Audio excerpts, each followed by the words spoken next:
Erev Tov Chavrim, I'm Stephen Ben-Nun. You're watching Ben-Nun Institute of Biblical Research, also Israeli News Live. In the event we load this there, not sure what I'm going to do as of yet.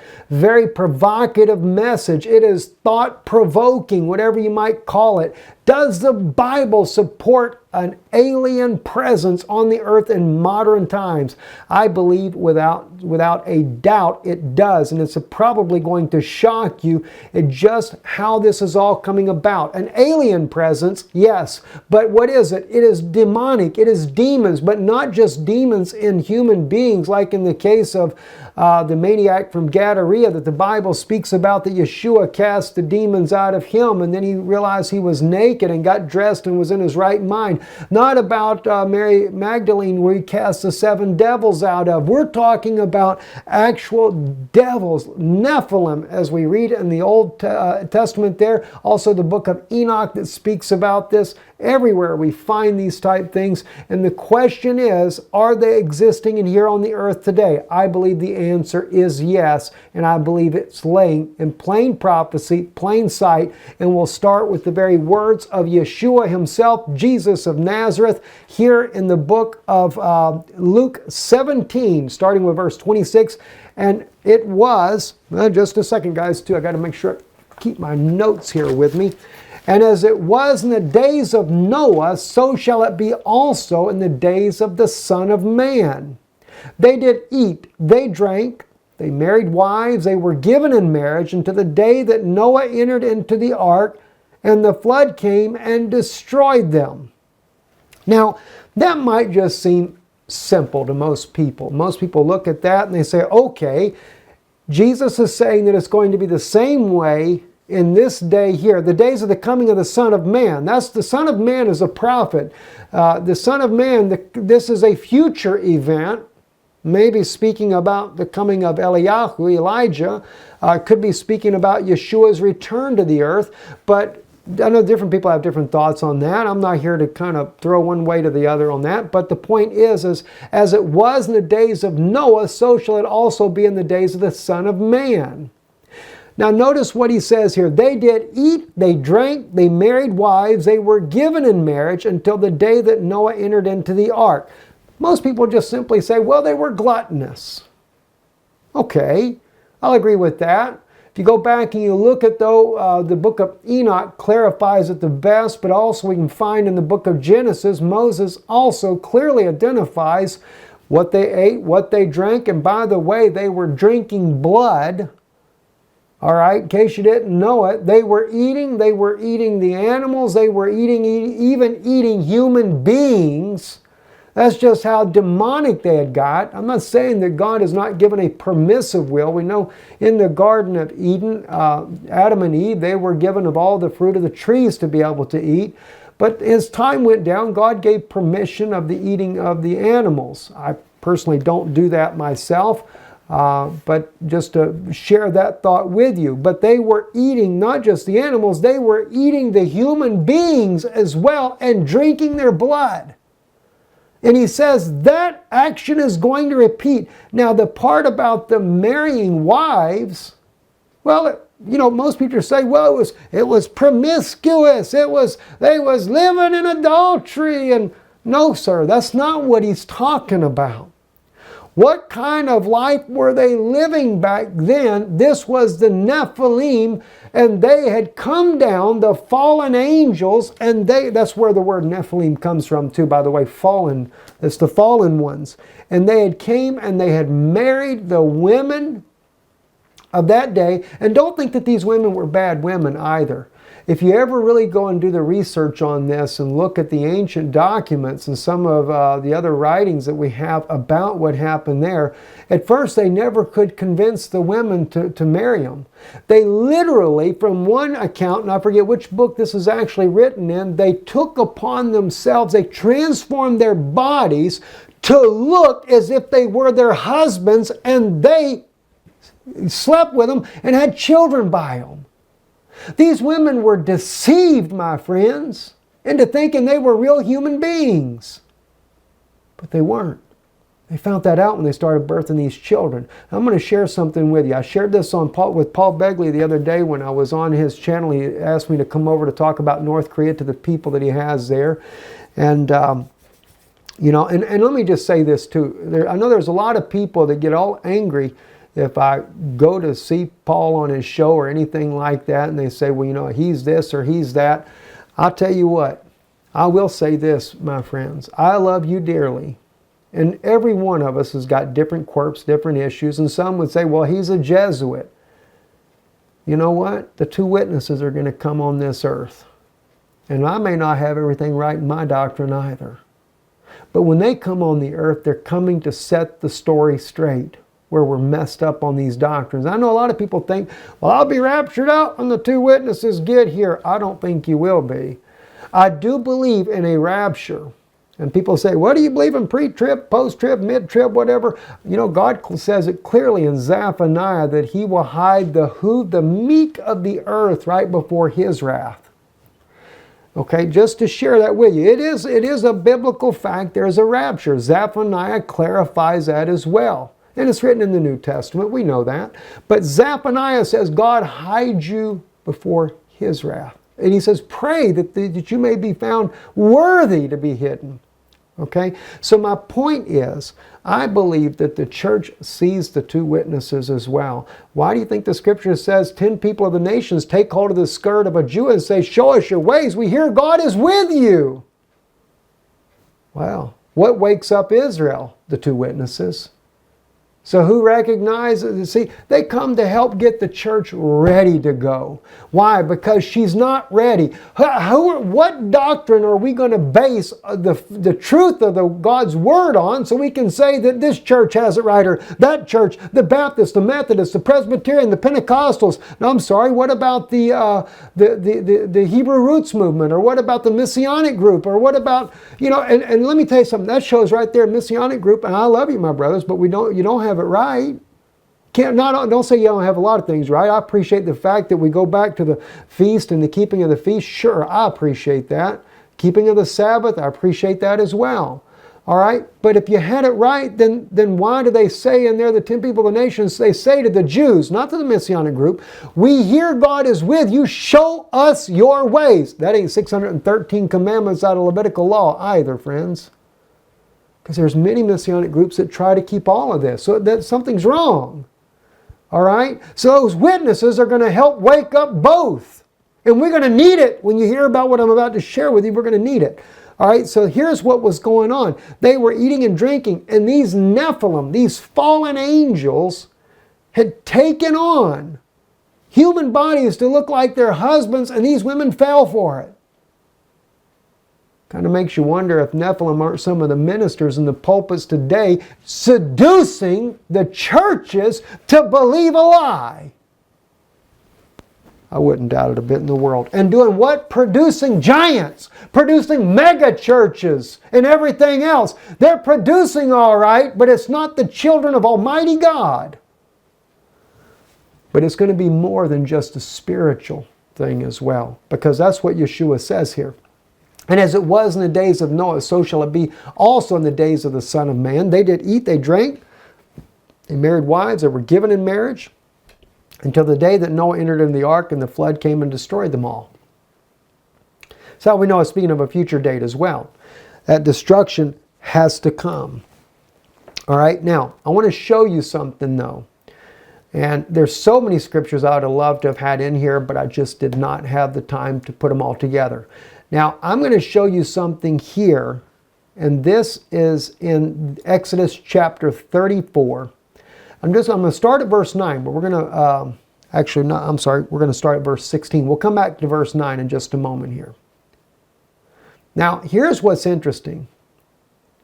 It says here in verse 16 of Exodus 34, let me start at verse 15. Lest thou make a covenant with the inhabitants of the land, and they go astray after their gods, and do sacrifice unto their gods, and they call thee, and thou eat of their sacrifice, and thou take of their daughters unto thy sons, and thy daughters go astray after their gods, and make thy sons go astray after their gods. Thou shalt make thee no molten gods.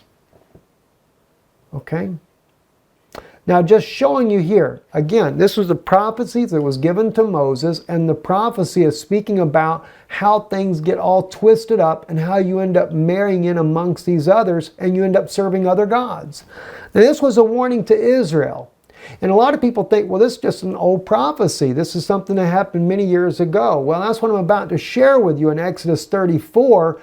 We go back up to verse 9 here, and you're about to find out this is a prophecy that never has been fulfilled and is a future prophecy yet to be fulfilled. And yet there are aspects of it that have been fulfilled. Let me show you this. And he said, if now I have found grace in thy sight, O Lord, this is Moses speaking unto God, let the Lord, I pray you, go in the midst of us, for it is a stiff-necked people, and pardon our iniquity and our sin, and take us for thine inheritance. You know, Israel never made it that far. They never made it even back then.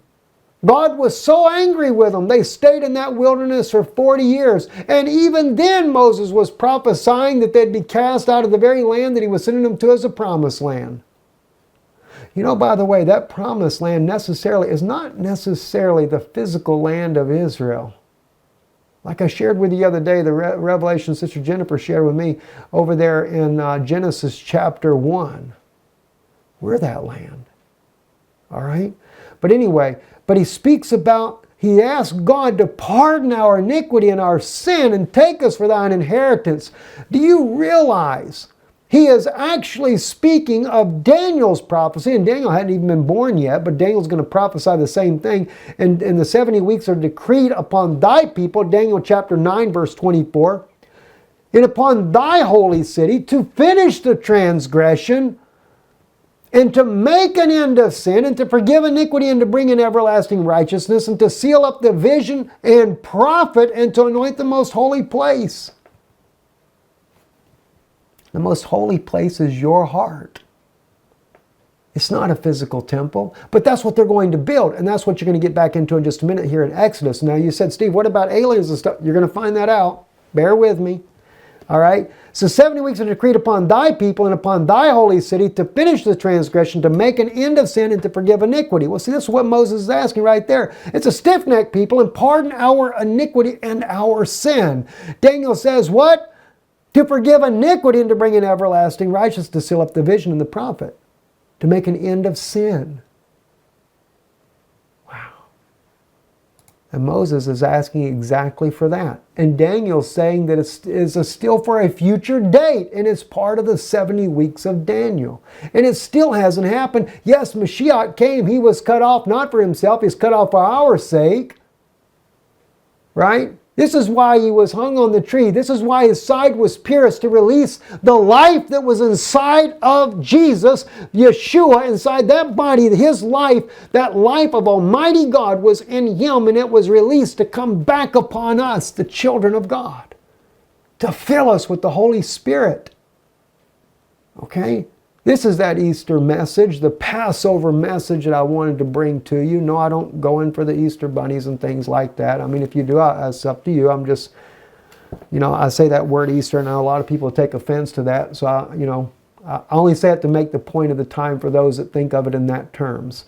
All right, now, but it's a stiff-necked people. Now, here's where it gets interesting. Let's jump over here. Got to get this cursor to move. Sometimes this computer wants to freeze up.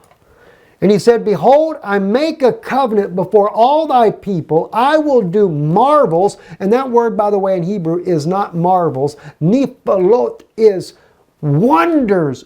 I'm talking miracles. Ve'yomer hine anochi karit barit neged kol amcha oseh nephalot. I'm going to create. See? He's going to create. He's going, or say, or to do, or to make. Actually, I apologize. That's to make. There is a word here, the bara, that we're going to get into in a minute, that is actually create. He's going to talk about what he's going to do with him. nifalot. I'm going to do great marvels or wonders, okay, nifalot, such as have not been wrought in all the earth, nor in any nation, and all people among which you shall see the work of the Lord that I am about to do with you, that is tremendous. Interesting, isn't it? They're going to see the work I'm about to do with you. And it's tremendous. Now, the reason why they changed this to marvels instead of wonders, the correct translations, the rabbis have actually admitted why they chose to change it to the word marvels. They say because Moses died and he did nothing greater than the parting of the Red Sea. And here we are in Exodus 34, long into the wilderness journey, and Moses hasn't done anything greater. And second of all, it's almost as if God is schizophrenic here, which I know God's not. I say this to make a point here. God's already said, you're not going into the land, because he smoked the rock. He did it in anger, or even I forget the actual timeline. Maybe he hasn't smitten the rock yet. But the point is, God knows everything. He knows the end from the beginning, everything. He knew Moses was never going into that promised land. But he says here, behold, I make a covenant before all your people. I will do marvels such as not has been wrought in all the earth, nor in any nation, and all the people among which you are shall see the work of the Lord that I'm about to do with you, that it is tremendous. So one, Moses never fulfilled the prophecy, and second, he's talking about the land that he's going to go to. He's fixing to get into that, I should say. The promised land of Israel. So God prophesies that Moses is going to do wonders like he's never done before with him, and that he's also going to go to the promised land. He says, observe you that which I am commanding you this day. Behold, I am driving out before you the Amorite, the Canaanite, the Hittite, the Perizzite, the Hivite, and the Jebusite. All right, now, in case you guys don't know Hebrew right here, observe thou that which I am commanding thee this day. Shamar lecha. That is a masculine singular word right there. That is to Moses directly, not to all of Israel, to Moses. Okay? Shamar lecha et ashar onochi matzoch Hayom. He said, I'm commanding you this day. Behold, I am driving out before you the Amorite, the Canaanite, and the Hittite, and the Perizzite, and the Hivite, and the Jebusite. Hineni goresh miganecha. Again, Moses has got to be there. It's possessive to him. This is to Moses alone. He's speaking about this. And God is talking about driving out the Amorite, the Canaanite, the Hittite, and the Perizzite. Let me tell you something about you're going to learn this in just a moment. All right, the Canaanite and the Perizzite happen to be Nephalim.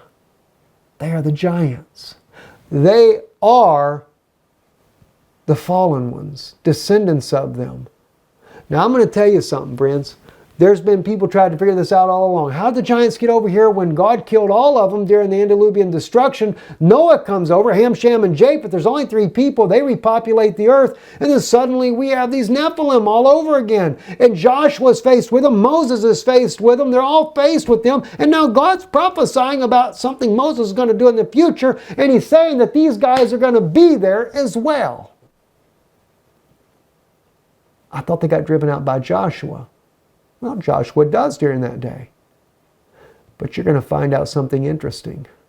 There's no genealogies for the ones that came in during the days of Joshua. I'll bring that point out in just a moment here. All right? So, this has not been fulfilled yet. This does happen during the time of Joshua, right? Take heed to yourself, lest thou make a covenant with the inhabitants of the land where you go, where you're going to, lest they be for a snare in the midst of thee. Now God is still speaking everything that Moses himself is going. It's all there. Lecha, lecha, lecha, lecha. All right? Leyashuv ha'aretz. Wow.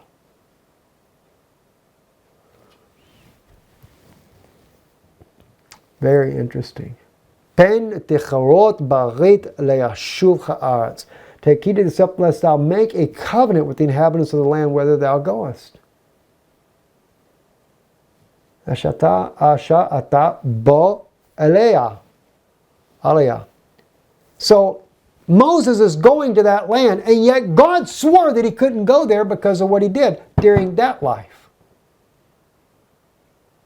All right? So Moses is actually going.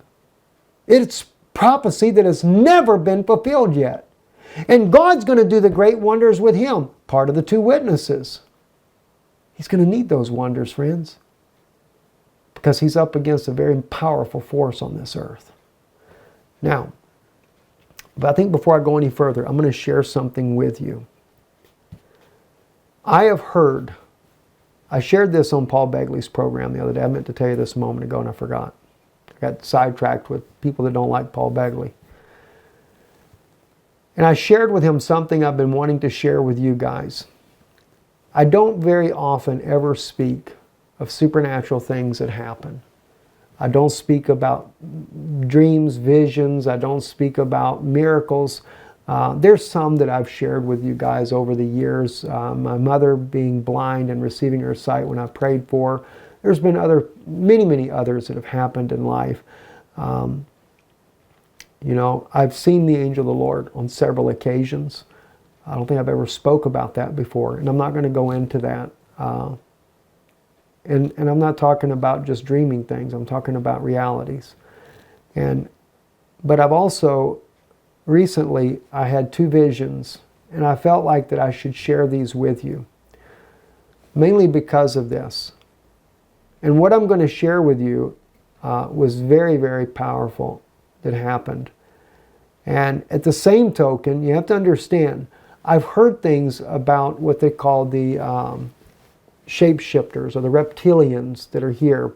And I've heard about, you know, just bits and pieces here and there where Diana, supposedly her husband was a reptilian. The whole clan there of the royalty of England supposedly are reptilians. I'll just say allegedly.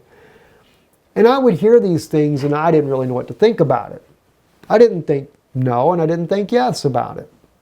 And there's been so many other things that, you know, that you hear from time to time, and I never speak about those things. And so what I did is I just always kind of, you know, just, okay, that's kind of interesting, you know, but don't give it much weight. And I realize that there's people out there like L.A. Marzulli and also Steve, I can't think of Steve's last name right now, but you know, many others out there that speak about the conspiracies, the things that are going on, etc. And many more out there. I found this out because of after the visions I'm about to share with you. My wife began to share with me some things and play them for me when we were traveling back from Austria that blew me away. But in the vision, I don't know why I seen it, and I don't really know the fullness about this. But in this vision, the first one that I had was of a reptilian. He looked like a man, but he looked like the most hideous sight of a man you could ever possibly imagine. I don't know how I knew this, but these people are involved in governments. They're involved in high offices. On this one particular guy, it was almost like looking at a demon, but he had the ability to look like a human being as well, changing his form completely, much like what I shared with you earlier about what happened in the times of Noah. As I said, there is an apocryphal work, or Gnostic, I don't remember which one it is, but they actually write in there that they could not convince these women to go with them in the beginning. But what they did later on a second attempt was they transformed themselves to look like their husbands, and they believed it, and they slept with these men and had children by them. And that's what brought the Nephalim into being. Well, I seen this in vision that this happens. But then in the second vision, I saw a more horrible and horrendous thing as well. And again, this was in very elite circles.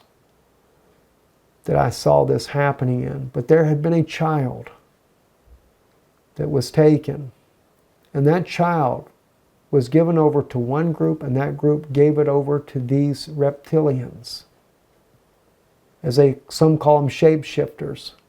And I remember when that child was sent into that room, I knew that the child was given for them to devour.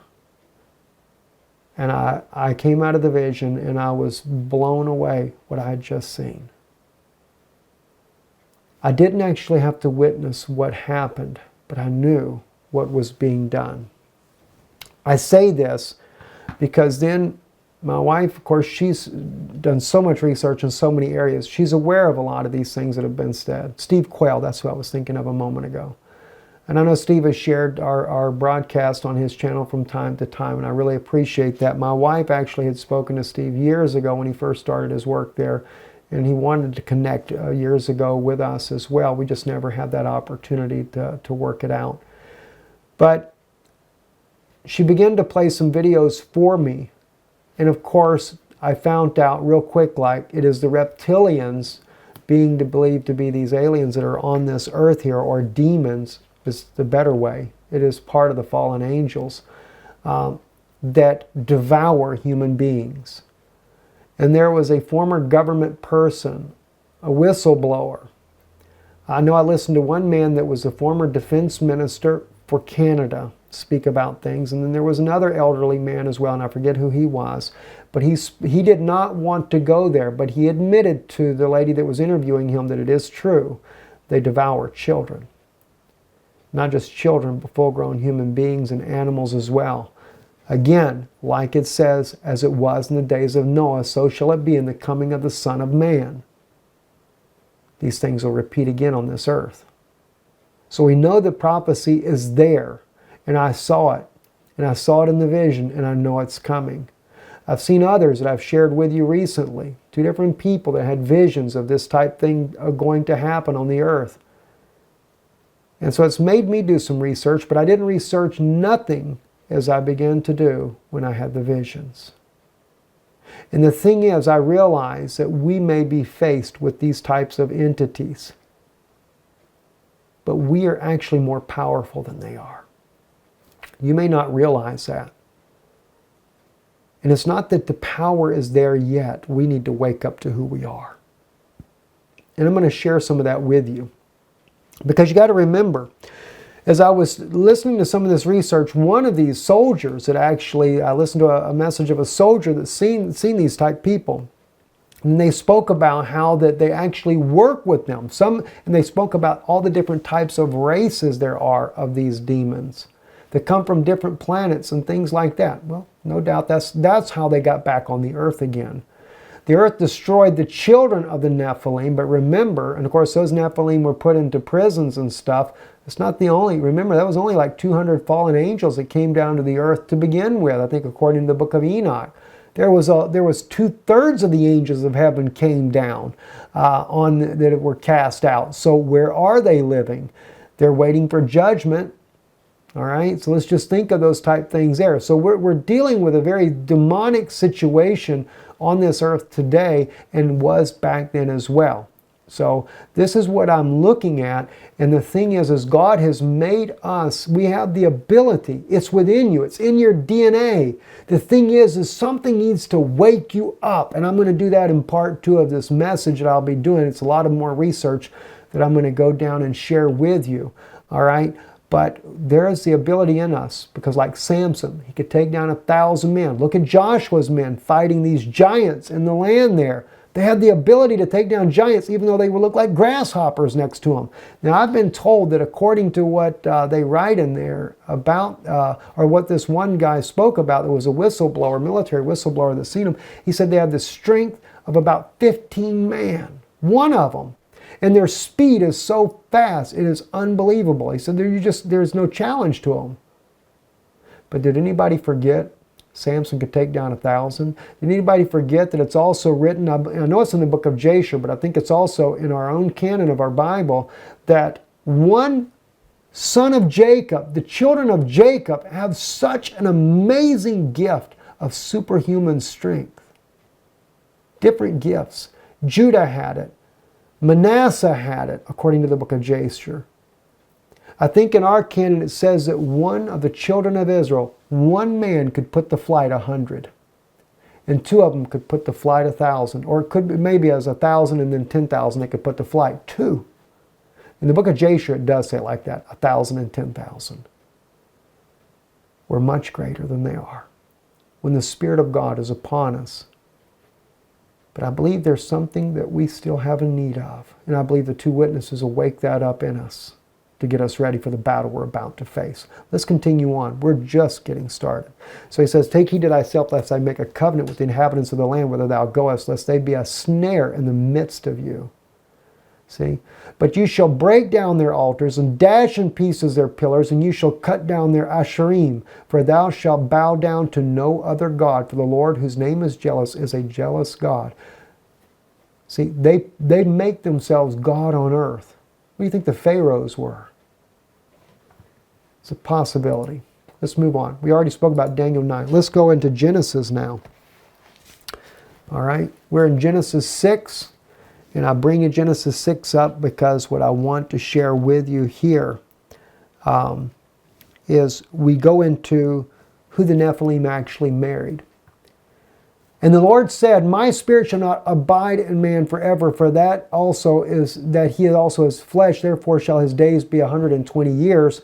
It's not talking about that he is only going to live to be 120 years old. Some people get that mixed up because Abraham lived to be 170 years old. It was actually 120 years before the flood came. The Nephilim were in the earth in those days, and also after that, when the sons of God came in unto the daughters of men, they bore children to them, and the same were mighty men that were of old, the men of renown. By the way, in the King James Version, the Nephilim, they always translate that as giants, okay? The fallen ones, right? All right, so we get there. Now let's go over to the book of Numbers. This is going to bring back some memories right here when we look in the book of Numbers. But I'm going to start off with one part right here. And then we're going to back up just a little bit. And they went into the south and came into Hebron. Okay. Ahiman, Shishai, and Talmai, the children of Enoch, were there. Now Hebron was built 7 years before Zoan in Egypt. By the way, Zoan, that's also where Moses did the miracles. And it's also where those pharaohs of Egypt and their priests did their things as well, was in Zoan. All right. Now, Enoch, he's from the people of Anakai. You know how they talk about the Anunnaki? Those of you that follow these things about aliens and giants and stuff on the earth, Anunnaki, well, that's where Enoch, he's part of that. Now his sons, Shishai, Talmi, and the children, Haman, they were literally dwelling there inside of in the mountains there around Jerusalem and places like that. All right. Now let's back up though. Let's go up a little bit higher. Numbers 13, chapter 13. This is where the 10 spies are sent to spy out the land. All right. Now, Moses speaks about all the different ones, one man from each tribe that came in there. All right. Joshua was one of those men. He was the son of Nun. He was from the tribe of Ephraim, Hoshea, the son of Nun. All right. That's where I get my last name from, Joshua, son of Nun. And of course, Caleb also, I think Caleb is from the tribe of Judah, if I remember right. Let's just look real quick. Okay, Caleb, here we go. The son, okay, yeah, that's right, the tribe of Judah. All right, so he goes and he's the one, it was Caleb that drove the Enoch out of that city there, his sons, not Enoch. Enoch was not there. Now, to save time, let me just tell you real quick about Enoch. Enoch, if you look it up biblically on a genealogy basis, all you can find is Enoch's father. No other trace anywhere back. And of course, it's also referred to them as the Nephilim, the giants. Enoch is. All right, now, let's take a look though what happens when the 10 spies go down. Moses called Hoshea the son of Nun Joshua, and Moses sent them to spy out the land of Canaan and said unto them, get you up here into the south and go up into the mountains and see the land, what it is, and the people that dwelt therein, whether they are strong or weak, whether they are few or many. And when the land is that they dwell in, whether it is a good or bad, and what cities they are that they dwell in, whether in camps or in strongholds, and what the land is, whether it is fat or lean, whether there is wood therein or not, or if you be of you of good courage and bring the fruit of the land. Now the time was the time of the first ripe grapes. So they went up and spied out the land from the wilderness of Zin unto Rehob, and to the entrance of Hamath. And they went up into the south and came into Hebron, into Himon, and Shishai and Talmi, the children of Enoch, were there. Now Hebron was built 7 years before Zoan in the Egypt. And they came unto the valley of Eshcol, and cut down from thence a branch with one cluster of grapes. They bore it upon a pole between two. They took also the pomegranates of the figs. That it took 2 men to carry a cluster of grapes. I don't know if you know this, guys. If you've ever visited Israel, have you ever seen the figs there? They're like that. Like that. They're huge. Not like American figs, little tiny little round things like that. Even European figs, a little bit bigger than American figs, but in Israel, they're huge. You know why? Gold. The gold, remember how it speaks in the Bible in Genesis about the land, the gold of that land is good. Job speaks about it. It comes out like the dust of the ground. Anytime there is gold in the earth, see, this is what God really meant for you to do with gold. Gold is not meant for you to be digging it up all out of the earth and making all kinds of gods and painting your house full of gold. The gold is meant to enrich the earth so that the food that we partake of also helps our physical bodies as well. Now, I know that there is a such thing as colloidal gold, there is monoatomic gold, but you don't have even need of that. What you have need of is that your food comes from a land that is enriched with gold. And it just so happens, Egypt is the same, by the way. The type of rock in that land that they have is so enriched with gold. So the soil itself, limestone that is, the soil itself as well is enriched with gold. And the grapes, it's proven fact, if the ground is enriched with gold, the food and the flowers and everything else grows much bigger and much more better than any other type, because it's just something about the gold itself. When the plant absorbs that gold, it breaks down it actually breaks it into a monoatomic inside the plant, and it happens to be that red grapes are full of gold. And that is what helps your physical body. I think it has a lot to do with the fact of longevity, and I know that there are scientists that believe that as well. I say that because if you ever notice what Moses did, they make the golden calf. Moses beats it down, turns it into powder, and throws it into the water and tells them to drink the water. They wash their clothes. The Bible says their shoes nor their clothes didn't wear out for 40 years. Not only that, I've always said they didn't age either. People differ with me on that, but if you ever look at it, there's an account by Joshua and there's an account by Moses. He said his strength did not abate for 40 years while he was in that wilderness journey. Joshua carries the same testimony. So there's something that it does. It helps our body, and therefore it is. In fact, no matter where you grow plants and things, every plant, because there's gold is always there in the ground in different places. It just happens to be more abundant in certain places, and you can always tell by the way the crops grow. All right, that's just a thought there for you, so your diet helps you as well. But anyway, so they had those cluster, and they returned from spying out the land in the end of 40 days. And they went and came to Moses and Aaron and to all the congregation of the children of Israel into the wilderness of Paran, to the Kadesh, and brought back word unto them and to all the congregation, and showed them the fruit of the land. And they told him and said, we came into the land whither thou sent us, and surely it floweth with milk and honey, and this is the fruit of it. Howbeit the people that dwell in the land are fierce, and the cities are fortified, and they're very great, and moreover we saw the children of Enoch there. All right, so see, notice, Enoch was dwelling amongst them. Now watch what verse 29 says. Amalek dwelleth in the land of the south, and the Hittite and the Jebusite and the Amorite dwell in the mountains, and the Canaanite dwell by the sea along by the side of the Jordan. Well, what do you know? Amalek. You know who Amalek is? Amalek just so happens to be Esau's grandson, by Esau's son's concubine. Isn't that interesting? That Enoch is living in the same land that Esau is. And today, the Roman Catholic Church, the Pope talks about willing to baptize aliens. No wonder. It runs in the family bloodline to live together. I mean, I'm blown away by this. And the Canaanites also, by the way, happen to be part of the Nephilim. And I don't remember if I put all the scriptures in there, the references here for you so you would know this, but I've traced everything down just so that you would actually be able to know this. Now, so you go on down, and he dwelleth by the sea and along in the side of the Jordan. And Caleb stilled the people and toward Moses and said, we should go up at once and possess it, for we are well able to overcome it. But the men that went up with him said, we are not able to go against the people, for they are stronger than we. And they spread an evil report of the land which they had spied out unto the children of Israel, saying, the land through which we have passed by to spy it out, and the land that eateth up the inhabitants thereof, and all the people that we saw in it are men of great stature.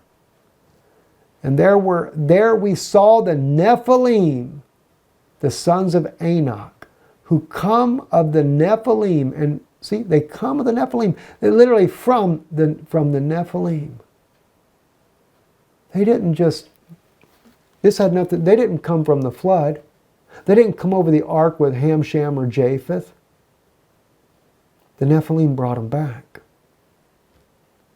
Those fallen devils keep bringing in more. And we were in our own sight as grasshoppers, so we were in their sight.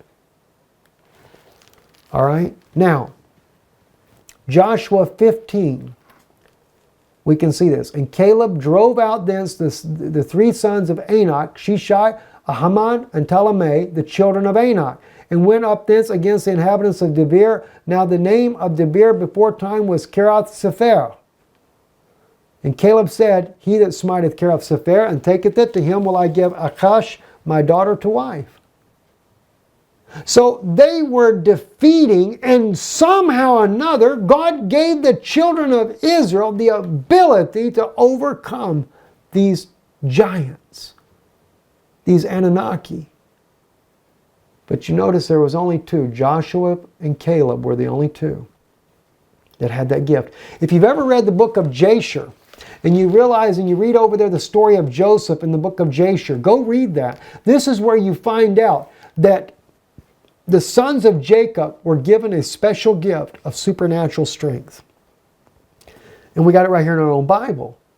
These men are like grasshoppers, but yet Caleb and Joshua, their faith in their God gave them the ability to overcome these men. And even in the book of Jasher, we find out that when they doubt, they lose their strength. Isn't that interesting? If thou canst believe, all things are possible to what? To them that believe. The book of Jasher, we find out Judah, he was a very strong believer, Judah was. And he had the strength that was unimaginable. Judah said, he said, I'll kill every Egyptian in this city by myself tonight. You need to read that story. Amazing the exploits they did. And when Manasseh could steal Judah's temper, what did Judah say to his brethren? Because he didn't know that this was Joseph's brother at first. He says, this is not an Egyptian. This is a child of my father, Jacob. And they reveal in there that that gift began with Jacob's children. I believe Abraham as well. All right, now, so we look into this, and we see that as well. Now, let's move over to Deuteronomy. All right, again, we see that in 3:11, actually, we'll start at verse 10. All the cities of the plain and all the Gilead and Bashan and Tesalach and Adari, cities of the kingdom of Og and Bashan. For only Og, king of Bashan, remained of the remnant of Rephaim. Behold, his bedstead was a bedstead of iron, and it is not in Rabbah of the children of Ammon. 9 cubits was the length thereof, and 4 cubits the breadth of it, and after the cubit of a man. So the king of Og was a giant as well, but from a different race. And that's what's interesting. That's what they talk about on some of these videos here. There's so many different races of these beings here, and different sizes as well. And that's what we find out reading here in these prophecies as well. Now, I'm blown away by these things, but in closing, I want to share two things with you here. We're going to look at Revelations 11, but we're also going to look at another one here. This is the Apocalypse of Thomas. It's not part of our own canon, and I realize that when you look at books like this, you really need to be cautious, because there are some out there that are not true, that appear true. There's some that are true. And of course, they may be twisted in the way they've been translated and written and things of that nature there. I can't say for sure. What I do look at when I'm reading any of these books here, I look especially of something that it'd be in line with what Amos says in chapter 3. If there's one spiritual among you or a prophet, I, the Lord, will make myself known to them in dreams and in visions. And if what they say comes to pass, then fear them. In other words, have a respect, because God is with them. Now, I look at this, like in this particular case here, from a prophetic stance, that what is being said here is things that have actually already begun to transpire. And I wanted to share that with you. I don't know about verses or anything like this in here. You can look it up online, called the Apocalypse of Thomas. But watch what it says here. And after that, again, a king shall arise in the south part of the world, and shall hold rule a little space, in whose days the treasuries shall fail because of the wages of the Roman soldiers, so that the substance of all the age shall be commanded, or to be taken and given to the king to distribute or redistribute. Isn't it interesting that Pope Francis, and I don't say this is the Pope of Rome, but I just think it's interesting, that he happened to come from the South, from South America. And he is ruling as a king over the Vatican. I don't say he's the king of the South. I believe he's the king of the North. But he's ruling in the north, or north of Israel. And he has stated one of the very same things, that they should take up all the money of the world, of all the rich people, and they should redistribute it amongst the poor. They should have things in common. Well, what's interesting is supposed to be during his time that treasuries are going to fail. And isn't it interesting that it says because of the Roman soldiers? All this money that the Vatican is spending on the NATO forces, the United Nations plans, the whole ideology. Now, they don't say that the United Nations is the one that has sent the United States in to overthrow Iraq and Libya and Egypt and all of these countries here. But just so you know, even Ethiopia, where the Bible says in Daniel 11 that Ethiopia would be at his steps, it's the Vatican's own banks that they work with and support that are causing the overthrow of the Ethiopian people today. And it is the NATO forces, whom he is also the founding father of the European Union and the creation of the United Nations, greatly behind the Vatican, and of course NATO forces as well. So according to the Apocalypse of Thomas, Thomas says these are Roman soldiers. For the British Empire, the United States also being a part of that, which is under Rome, because they made a covenant before World War I and they began to take over everything. I go into this many times on Israeli News Live. You can look that up there if you would like. Therefore shall be plenty of corn and wine and oil, but great dearness of money, so that the substance of gold and silver shall be given for coin, and there shall be a great dearth. Everybody now trying to gather up gold of the earth in order to be able to buy food when the money fails. Everybody's expecting it. Everybody's calling for it. Well, he's saying that's still prophetic as far as that goes. I don't have the silver or gold. Actually, I had a sister that sent me a little coin one day. I had no idea that the little coin was made out of gold, and I think it was supposed to be like worth $200 or something. I just thought she did it because I like to collect old coins from other countries, and it was from Switzerland. So I'm glad I didn't lose the thing, but other than that, no, I've never bought gold or silver or any of those things. So anyway, it says, at that time shall be very great rising of the sea, so that no man shall tell news to any man. That could come from tidal waves. And that could become because Russia sets off a nuclear bomb on the ocean floor. And I've seen one Russian politician claim that they did this to Japan that caused the Fukushima disaster when he was drunk on television. So think about it. The kings of the earth and the princes and the captains shall be troubled, and no man shall speak freely. Gray hairs shall be seen upon boys, and the young shall not give place unto the aged. Well, they're fixing to stop freedom of speech. I see that coming as well. After that shall arise another king, a crafty man, who shall hold rule for a short space, in whose days there shall be all manner of evils, even the death of the race of men from the east even unto Babylon. That's what they're doing, isn't it? From the east, now they're talking about doing a great war over there to make away all the North Koreans. All the way to Babylon. And thereafter death and famine of men from east even unto Babylon. After that, a sword in the land of Canaan even unto Rome. Well, all the way to Babylon, the ancient city of Babylon in Syria. They're just about trying to, they're not done yet, friends. That's the bad thing. They're going to keep doing it, annihilating the entire races of people. It's terrible. Then shall all the fountains of the waters of the wells boil over and turn into blood. The heaven shall be moved, the stars shall fall upon the earth, the sun shall be cut in half like the moon, and the moon shall not give her light. There shall be great signs and wonders in those days when Antichrist draweth near. These are the signs and wonders in those days when the Antichrist draweth near. These are the signs unto them that dwell on the earth. In those days the pains of great travail shall come upon them. The Antichrist now draweth near. These are the signs. Woe unto them that dwell on the earth, and those great pains of travail shall come upon them. Woe unto them that build, for they shall not inhabit. Won't go any further than that on it.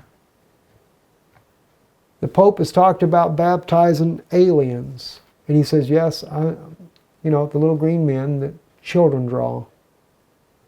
What do they know that we don't know? That's demons, by the way. But I do remember the famous prophecy in Revelation 11, and I will give power unto my 2 witnesses, and they shall prophesy 1,260 days clothed in sackcloth. These are the 2 olive trees and the 2 candlesticks standing before the God of the earth. That's written over in Zechariah.